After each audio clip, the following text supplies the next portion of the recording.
Pulni qaysi pachmuchkaga berasiz? Qaysi pachmuchkaga bering? Brend ma'nosida o'qiyman. Shunaqa qilib adamni o'zim aytgan joyga olib keldi. Sakrash u yoqda darslar boshlangan ekan. Odobli bola oyog'ini yechib kiradi. Birinchi xonada ingliz tili, ikkinchi xonada matematika darslari o'tilayotgan. Bundan tashqari bu yoqda aqlni rivojlantiradi. O'yinlarni ham o'rgatishar ekan. Masalan, shaxmat, shashka.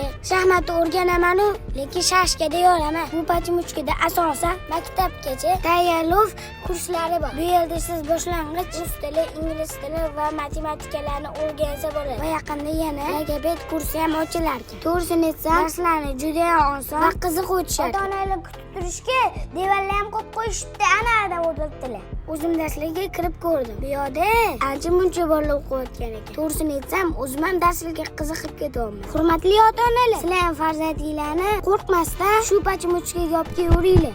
Manzil Parketskiy bozori.